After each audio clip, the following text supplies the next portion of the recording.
el año pasado lo que hice fue hacer la clase de linfoide y ahí nomás darle las pruebas. Y es un poco, lo que pasa es más por la clase. Y linfoide sí amerita un poquito más para que lo esté un poco más tranquilo. En cambio las clases de la otra semana son clases, si ustedes se fijan la clase de pulmón es prácticamente casi la mitad, un tercio, es una repetición de la clase de bronquio. Entonces me parece que son dos clases que se pueden hacer una sola para poder hacer linfoide de manera más tranquila. En la semana 9 ya solamente ir llamando, dando pruebas. Objetivo no jalamos, prueba y ya. Revisar, lo que hemos equivocado, ya no hay. Entonces, ese más o menos es el año pasado que hice la clase de linfoide y de ahí. Muy bien, hoy día vamos a ver lo que es vías respiratorias superiores. Miren qué tenemos acá. ¿Cómo se llama esto? ¿Qué patología? ¿Qué problema está teniendo la señorita? Un sangrado nasal. ¿Cómo se conoce? Epistaxis. Muy bien. Entonces hoy día tienen que revisar, revisen causas de la epistaxis, por qué se produce, cuáles son las causas y sobre todo manejo. ¿Cómo manejo? ¿Qué hago yo si estoy en el combi y a mi costado un niño comienza a sangrar o una señora comienza a sangrar? ¿Qué es lo que hago? ¿Qué es lo que hago? ¿Qué es lo que tengo que hacer? ¿Sí o no? No le va a pedir ayuda al cobrador. A usted no le va a pedir ayuda a usted. Eso es lo que yo tengo que hacer. ¿Y por qué se produce? No solamente es el solucionar el problema, también es por qué se produce. Muy bien, acá tenemos los senos paranasales. Miren, los senos paranasales están llenos de secreción, están inflamados. ¿Cómo se llama la inflamación de los senos paranasales? Sinusitis. Sinusitis. Todo lo que sea índice es inflamación. Entonces revisen también, es una patología frecuente. Por ejemplo, no sé si alguien habrá tenido algún episodio de sinusitis, ¿no? Malestar general, sensación de pesadez, moco verde, fiebre, malestar. Entonces, una sinusitis, cuáles son las causas y sobre todo tratamiento. Y el próximo ciclo van a llevar farmacología, al menos tener una idea qué fármacos o qué medicamentos se utilizan. Y acá tenemos un niño que llega a la emergencia con una tos traqueal, tose. ¿Cómo pasar atrás?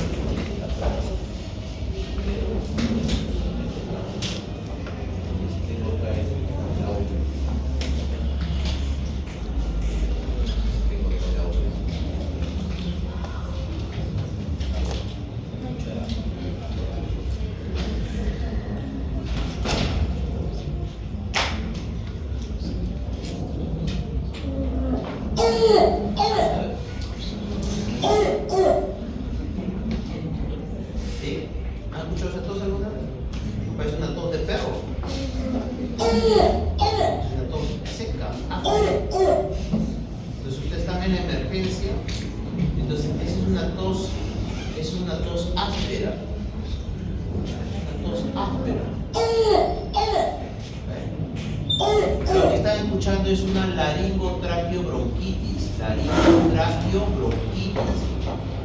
Es una laringotraqueobronquitis. La laringe se le está cerrando al niño. O también llamada CRUP. CRUP.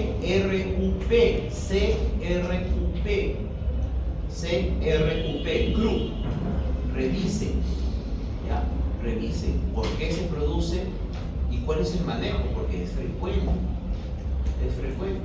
Ustedes están en la guardia de pediatría, 3 de la mañana, su guardia es pesada, ya se van a dormir. ¿Y qué pasa? ¿Qué creen cuando está llegando él? Desde su camilla, ¿ustedes están ahí? ¿Qué enfermedad tiene el niño? ¿Ya ves cómo funciona la medicina? Solamente escuchándolo, ese niño tiene una laringotraqueobronquitis. Ya saben que ya la enfermera ya ponga el nebulizador para poner que le pondrán, ya lo van a ver ustedes. ¿Ven cómo funciona? Sí. Pero para eso tengo que leer. ¿Qué le voy a dar? ¿Qué le trato al paciente? ¿Por qué? ¿Y por qué hacen la laringotraqueobronquitis? ¿Qué pasa si el paciente, no señora, su hijito le da por toser como perro, llegue mañana en la mañana? ¿Qué va a pasar con esa laringe? ¿Y qué va a pasar con la laringe? Se va a ahogar. Se va a ahogar. Sandra, ya no será pues en el cielo, será pues allá y al día siguiente ahora sí viene el fiscal. ¿Quién lo atendió? El doctor lo atendió. El doctor nunca lo atendió. A ver, ¿quién tuvo emergencia? El doctor. Ya, muy bien. ¿Y qué le dijo? Nada, le dejó solamente su paracetamol y a su casa. Bienvenidos a la medicina. Aquí no hay que queda todo registrado, porque hay cuadernos de emergencias. En emergencia está a qué hora llega el paciente, quién estaba de guardia, quién lo atendió. Ni siquiera es necesario la historia clínica, ahí está el cuaderno de ingreso. Toda emergencia tiene un cuaderno de ingreso. La emergencia tiene un cuaderno de ¿a qué hora vino? ¿Quién no lo ya fue. Entonces, es una laringotraqueobronquitis. Revisen para ver cuál es el tratamiento en manejo. ¿Ok? Entonces, epístasis, cavidad nasal, sinusitis, senos paranasales y una laringotraqueobronquitis, una laringitis, una traqueitis, ¿no? Es lo que vamos a ver hoy día. Vamos a ver toda la histología de la cavidad nasal hasta lo que es la tráquea. ¿Qué es el sistema respiratorio? ¿Cuál es su función? ¿Cómo está formado el sistema respiratorio? El sistema respiratorio es una serie de tubos que conectan el medio externo con mis pulmones. Conectan el medio externo con mis pulmones. ¿Cuál es el objetivo principal? Principalmente es el intercambio gaseoso, O2 y CO2. Entrar oxígeno y botar el CO2. Eso es lo principal. ¿Qué otras funciones puede tener también el sistema respiratorio? Solamente para eso sirve el sistema respiratorio. ¿Filtración de qué?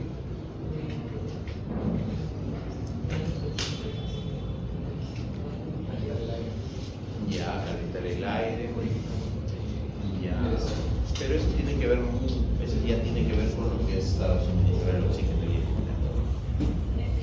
el También un poco de control metabólico, ya que en una hiperventilación se puede botar CO2. Efectivamente, o sea, el aparato respiratorio también interviene en el equilibrio ácido-básico. ¿Sí? De repente estamos, esa es una, estos ya son también funciones del sistema respiratorio, equilibrio ácido-básico.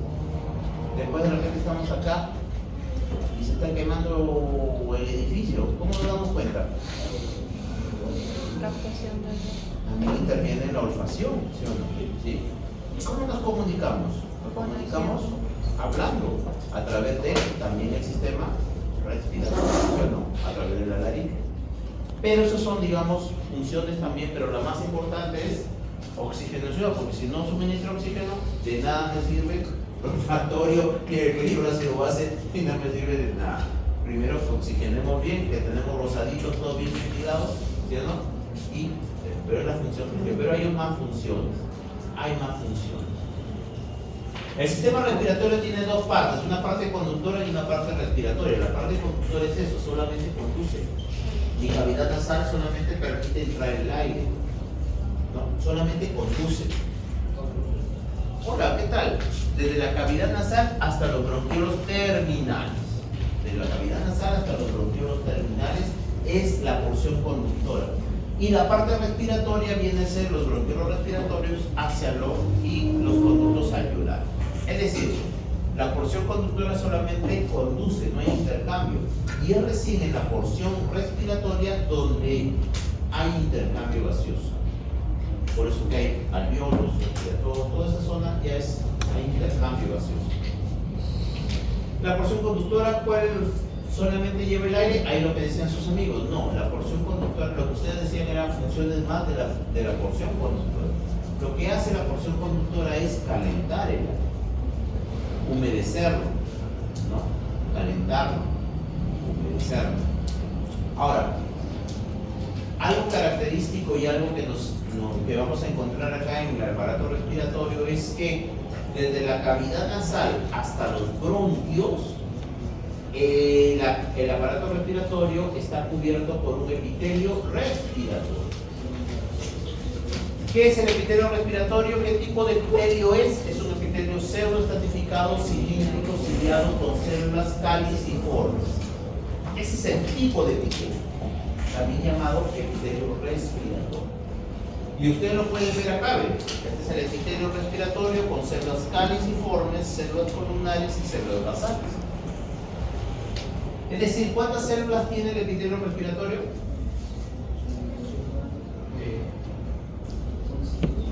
Aquí, de lo que estamos viendo, ¿cuántas células estamos viendo? Tres, las caliciformes, las columnares y las basales. Son tres, es decir, al menos ya sabemos que hay tres en el epitelio respiratorio. Son las que yo voy a ver, se pueden ver, pero tienen más células. Hemos visto las ciliadas, las caliciformes y las basales, pero también hay las células en cepillo, las células serosas y las neuroendocrinas. También tenemos ese tipo, esos seis tipos de células. Esos seis tipos celulares. El epitelio pseudoestratificado, cilíndrico, ciliado o respiratorio se llama así porque todas las células nacen en la basal, pero no todas llegan a la superficie. Es decir, da la impresión de ser estratificado, pero no lo es. Es un epitelio pseudoestratificado, cilíndrico, ciliado. Da la impresión. ¿Qué es una mucosa? ¿Qué es una mucosa desde el punto de vista histológico? Una capa de tejido epitelial. ¿Es una capa? Tejido epitelial. ¿Solamente tejido epitelial? Su lámina propia. Efectivamente. Entonces, una mucosa, desde el punto de vista histológico, es una capa histológica que cubre un órgano formado por epitelio y lámina propia. ¿Qué es la lámina propia? Tejido conectivo. Entonces, esa es una mucosa. Es un epitelio con lámina propia y que cubre una cavidad. Por eso que hablamos a veces, hablamos de que ese fármaco lesiona la mucosa gástrica, ¿sí? Tomó, no come, ¿qué pasa? No comes a tu hora y ¿qué pasa? Te lesiona la mucosa gástrica, ¿sí? ¿No dice? ¿Sí? O se rascó demasiado su nariz y está que se lesiona la mucosa de la nariz, ¿sí? Ese niño está mucho, se soba y está tan grande y se ve. Ahora, toda mucosa, siempre, en toda mucosa, así sea en cualquier parte del cuerpo, siempre vamos a encontrar linfocitos. Siempre vamos a encontrar linfocitos. En la mucosa del colon vamos a encontrar linfocitos, en la mucosa del recto vamos a encontrar linfocitos, en la mucosa del estómago, de la cavidad nasal, de la laringe, de la tráquea, de los bronquios. Siempre vamos a encontrar linfocitos. Ese tejido de los linfocitos en la mucosa se llama tejido linfoide asociado a mucosas. MALT, M-A-L-T. MALT, tejido linfoide asociado a mucosas. Todas las mucosas tienen linfocitos. En este caso le llaman MALT porque es el tejido linfoide asociado a la mucosa del bronquio, pero en realidad es el MALT. Es MALT. M-A-L. Vamos a ver la cavidad nasal. La cavidad nasal tiene tres porciones. Una porción anterior que es el vestíbulo, que ustedes lo pueden tocar, ¿sí? Su vestíbulo, ahí donde tiene su pelito, ¿sí? Luego tiene una porción respiratoria, que es la porción posterior, y luego tengo un área olfatoria, que es también en la parte postero-superior. Más que posterior, postero-superior. Bueno, posterior pero superior. Esas son las tres porciones de la cavidad nasal. El vestíbulo que ya mencionamos, si ustedes se tocan, entonces tengo pelitos. Si tengo pelitos, entonces debe ser como de la piel, efectivamente. Entonces es una piel, pero una piel delgada. Es una piel delgada. Entonces es un epitelio estratificado plano, queratinizado, pero queratinizado poquito, no como un palomo. No, es pequeño, con vibríceas, con glándulas sebáceas y sudoríparas. Ese es el vestíbulo. El área respiratoria es epitelio respiratorio. Ahora, acá para que se les haga más fácil lo que es respiratorio, siempre que veamos una mucosa respiratoria, o sea, epitelio respiratorio y lámina propia, siempre vamos a encontrar glándulas seromucosas en su lámina propia. Siempre. Si ustedes se fijan en su libro a la hora que estudien, se van a dar cuenta que siempre, y en la práctica, en las imágenes, siempre que hay una epitelio respiratorio, siempre van a encontrar glándulas seromucosas. ¿Ya? ¿Va a haber linfocitos? Sí, porque en toda mucosa, eso sí, independiente, donde estemos va a haber linfocitos. ¿Ve? Glándula seromucosa, siempre va a encontrar. Siempre que hay un epitelio respiratorio va a haber glándula seromucosa. Y hay un plexo rico venoso, pues que es causante de la epístasis, ¿no? Eso ya lo van a ver en anatomía. Y eso que lo van a ver en anatomía. Hacia las partes laterales de la cavidad nasal hay unos pliegues óseos. Esos pliegues óseos se llaman cornetes. Los cornetes, al igual como están en cavidad nasal, en la parte posterior, tienen una cubierta de mucosa respiratoria. Epitelio respiratorio, lámina propia, linfocitos, por ahí debe haber glándulas seromucosas. Pero ¿qué es lo que lo hace diferente en los cornetes? Los cornetes tienen vasos grandes. Tiene vasos grandes, dilatados.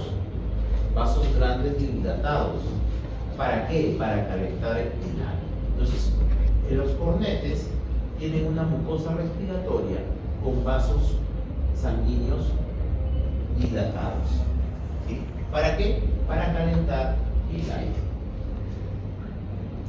Luego tengo el área olfatoria, que es la parte superior. El área olfatoria definitivamente no tiene nada que ver con respiratorio. Entonces, ¿qué epitelio tendrá? ¿Tendrá epitelio respiratorio? Entonces, ¿qué tendrá? Epitelio. Es un epitelio neuroepitelial, un epitelio sensorial. ¿Pero con qué nombre se llamaría entonces epitelio? Si se encarga de la olfacción. Olfativo, olfatorio. Es un epitelio olfatorio. Este epitelio olfatorio es un epitelio, entonces no es un epitelio respiratorio, ¿sí o no? Entonces, ¿hay glándulas seromucosas? No. Efectivamente, si ustedes se dan cuenta, como ya no es un epitelio respiratorio, abajo ya no hay glándulas seromucosas. Hay unas glándulas que se llaman glándulas de Bowman, que son glándulas serosas. Serosas se llaman así porque secretan proteínas. En este caso, estas proteínas de unión de sustancia olorosa. ¿Sí? Entonces son las glándulas de Bowman. Glándulas de Bowman. ¿Qué epitelio es el epitelio olfatorio? ¿Qué tipo de epitelio es? Es pseudoestratificado cilíndrico ciliado. Es parecido al olfatorio, al respiratorio, perdón, pero no tiene células caliciformes. Células caliciformes. ¿Qué células vamos a tener? 3 olfatorias, las de sostén y las basales. Son 3 tipos de células. Las olfatorias son neuronas bipolares. Miren, las neuronas se reparan, ¿se regeneran o no se regeneran? ¿Ah? ¿No se regeneran? ¿Sí? ¿No? ¿Sí se regeneran o no? La mayoría de las neuronas no se regeneran, excepto, miren acá. ¿Ve? ¿Qué pasa? Se viven menos de 3 meses y se vuelven a regenerar. Entonces se dan cuenta que entre más van avanzando en la medicina, se van a dar cuenta que hay excepciones. No todo es. Las neuronas no se regeneran excepto en algunas áreas, por ejemplo las neuronas olfatorias. Si ustedes revisan su libro Génesis de histología, también dice que en algunas áreas del hipocampo, del sistema nervioso central, hay algunas áreas donde las neuronas se regeneran, pero son pocas. Así. Las células de sostén, como su nombre dice, dan sostén a las células olfatorias, y las basales son las que van a dar origen a estos 2 tipos de células. En el COVID, uno de los síntomas que era la anosmia, oigo. ¿Y por qué? En las células olfatorias, en las células de sostén o en las células basales. Pero tiene que ver alguna lesión acá, ¿sí? Ya ves. Entonces es necesario saber de histología. Si no sé de histología, ¿por qué no vuelo? ¿Por qué no vuelo? Antes olía y ahora no vuelo. No puedo leer. ¿Sí? ¿Cómo sé yo? Brujería. porquería, Dios mío, me ha hecho daño, ¿no? Miseria. No, ¿dónde está la explicación? Histología. Ahora lo que tiene que ver es cuál de estas células, tiene que revisar ahora sí, cuál de estas células es la que está dañada en una infección. ¿Sí? Cuando lean el artículo, o revisen los artículos, ahí les van a hablar sobre estas células. Si no saben histología, no van a entender el artículo. ¿Sí? A ver, revisen. ¿Cuáles de estas células son las que? ¿Cuál de las células están dañadas? ¿Es las células olfatorias, las células de sostén o las células basales? Miren acá. La mucosa olfatoria realmente está al revés. Acá están las neuronas, ¿no? Y acá tiene un bulbo y acá tiene una especie de cilios. Estos cilios aumentan la recepción, la área sensorial, receptora. Una vez que la sustancia odorífera se pega acá en las neuronas, estas neuronas tienen que hacer sinapsis. ¿Cómo transmiten la señal? ¿Cómo sé lo que estoy oliendo? Lo transmiten a unas neuronas en el bulbo olfatorio llamadas células mitrales. Miren, las células mitrales con las células olfatorias hacen un ovillo de sinapsis. Es un ovillo olfatorio. Un glomérulo significa ovillo, un ovillo. Ese es un ovillo. Esto, al final, después, como pueden ver acá, de las células mitrales ya se forman todo lo que es el tracto olfatorio, la vía olfatoria. ¿Eso lo han visto en neuroanatomía el ciclo pasado? Sí. Para el craneal. Y a esto se distribuye en diferentes áreas del sistema nervioso. Mira, y le da un componente en la corteza B, hay un componente afectivo, regulación. Por eso es que cuando a veces tenemos algunos olores nos recuerdan a la infancia, te recuerda a su enamorado, su enamorada, ¿sí o no? ¿Sí? Porque está conectado. Los senos paranasales son cavidades. Los senos paranasales son cavidades cubiertas por mucosa respiratoria. ¿Qué voy a encontrar? ¿Glándulas seromucosas o no? ¿Ah? Sí. ¿Voy a encontrar linfocitos? Sí. Igual.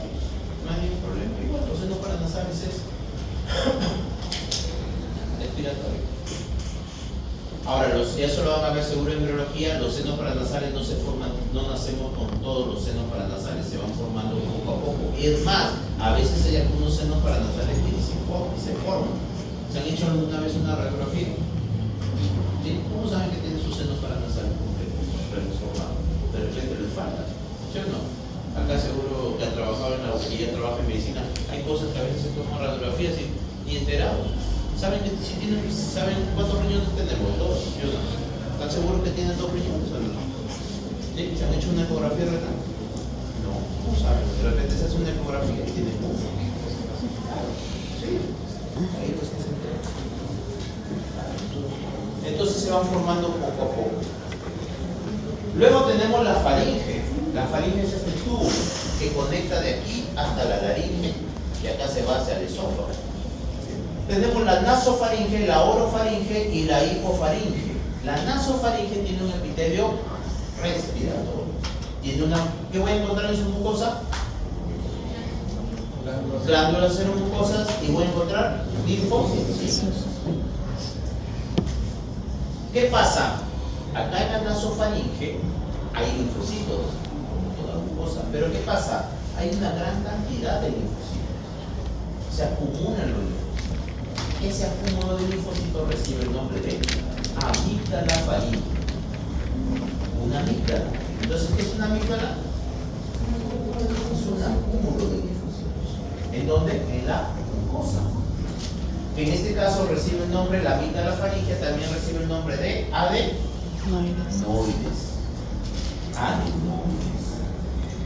Las adenoides. ¿Qué son las adenoides?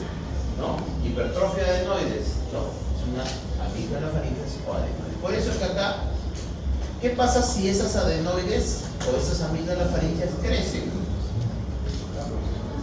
El paciente va a poder respirar por la nariz. ¿Por dónde respira?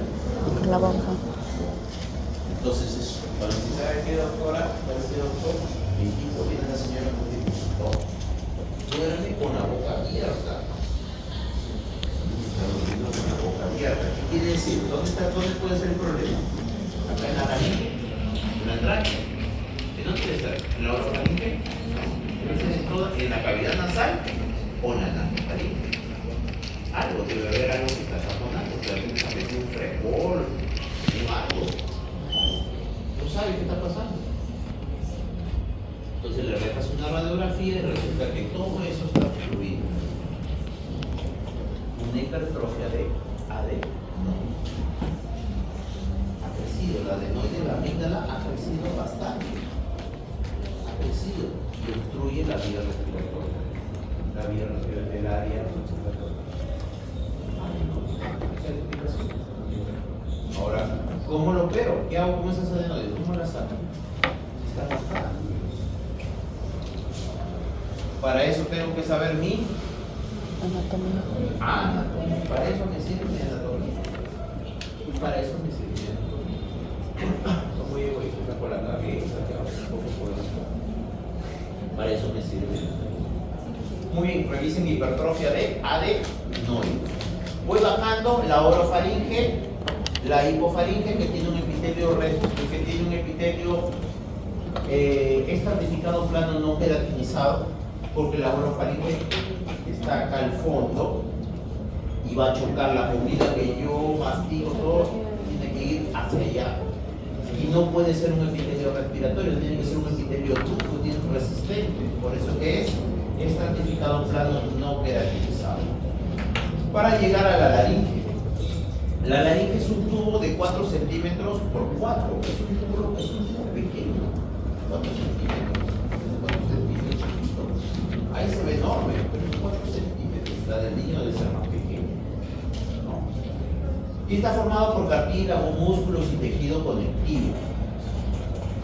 Tejido conectivo. Miren. Tejido conectivo. Y tiene cartílagos y músculos. ¿Qué cartílagos tengo? El cartílago hialino. ¿Quién son cartílagos hialinos? Picoides, tiroides, el adenino. ¿Quiénes son elásticos? El epiglotis, el corniculado, el cuneiforme y la superficie de los aritenoides. ¿Okay? Miren, esta tapita es la epiglotis, la que se cierra. Entonces la epiglotis forma parte ahí de la laringe. ¿Pero tiene epitelio respiratorio? La parte de acá del respiratorio, la de arriba, la que choca la comida, ¿tendrá respiratorio? No. Tiene que ser un epitelio simple o estratificado. Estratificado, plano, queratinizado o no queratinizado. Es sencillo, no tengo que estar memorizando. Es un epitelio estratificado, plano, no queratinizado. Y el de acá abajo, ese sí es respiratorio. Y eso es lo que sucede con la epiglotis. Tiene 2 epitelios.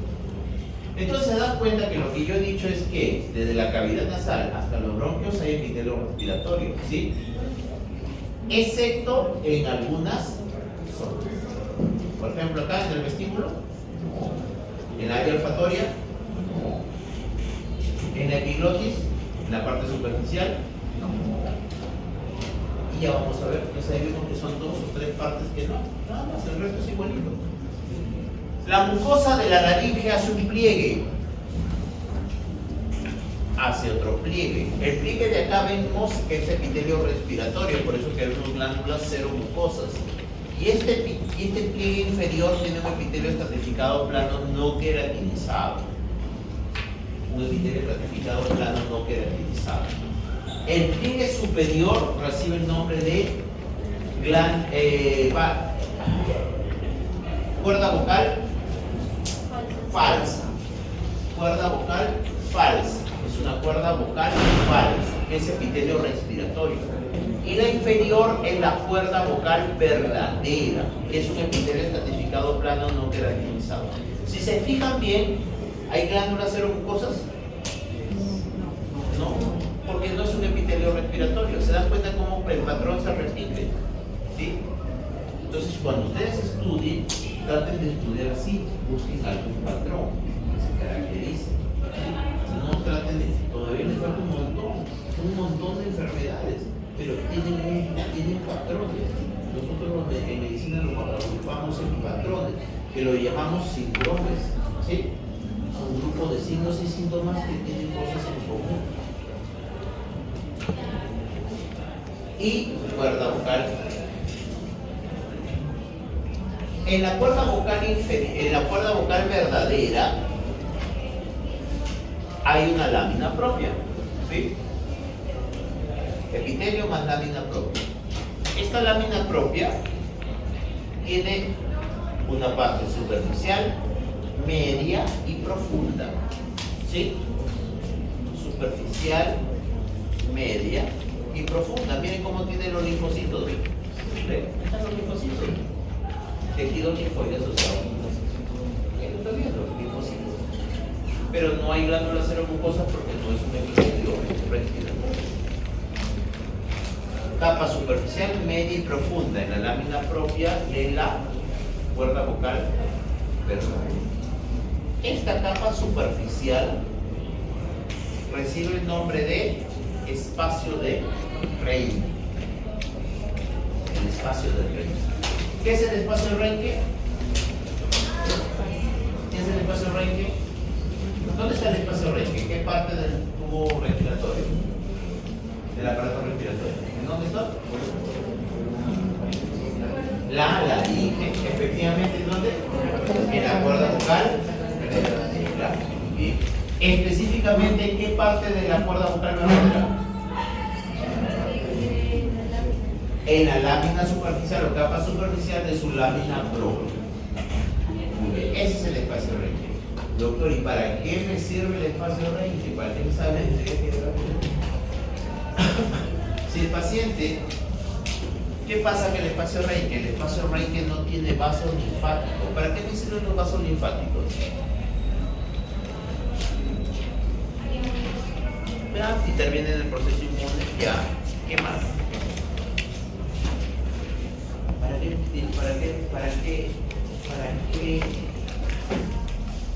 me sirven los vasos linfáticos? Los vasos linfáticos. ¿Para qué?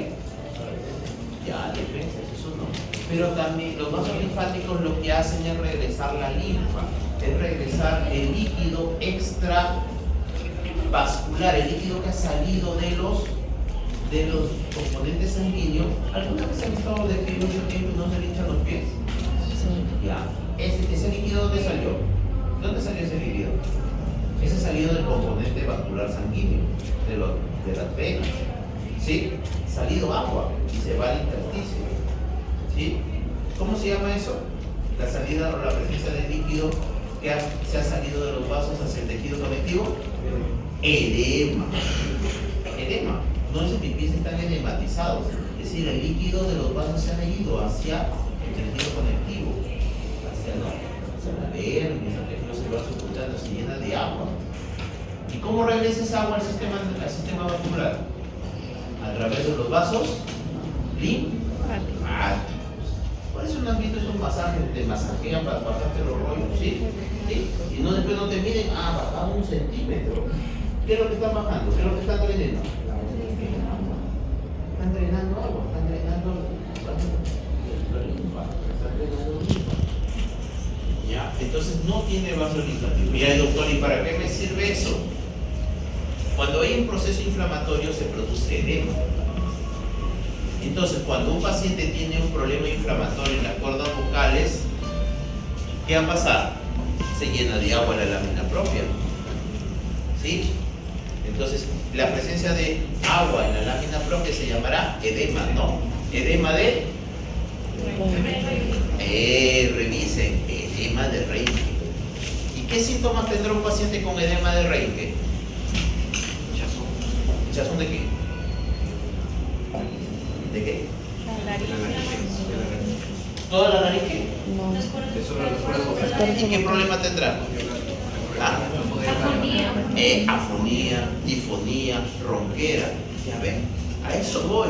Miren, solamente sabiendo su histología y sabiendo lo que ha sucedido, ya puedo saber la sintomatología. El paciente llega con los síntomas y tú puedes decir, este paciente debe tener algo en la cuerda vocal. ¿Cómo es la cuerda vocal? Histológicamente tiene esto. Ya. Señor, ¿y usted fuma? Sí, yo fumo un montón. El humo del tabaco es una noxa, irrita, inflamación, edema, ¿y cómo lo soluciono? ¿Cómo lo soluciona? ¿Cómo crees que lo podría solucionar? Ya el doctor es un mal, el doctor Lucas es un máximo, hace el diagnóstico, entró el paciente y ya, usted tiene este diagnóstico. Ya, pero doctor, pero sigo mal. ¿Sí o no? El paciente tú estás metido en salud, ¿sí o no? Al final el paciente lo que quiere es que le soluciones el problema. Ya, muy bien, doctor. Sí, doctor, es lo máximo, ya, ¿y qué hago? Ya, interesante. Antiinflamatorio, dice su amigo. Tratamiento médico, clínico, ¿sí? Pero el antiinflamatorio, ¿cómo vamos a sacar el agua?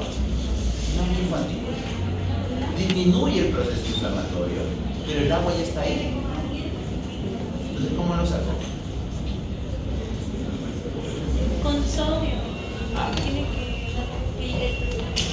ya, todo lo que tú quieras, pero ¿cómo lo saco si no hay vasos linfáticos?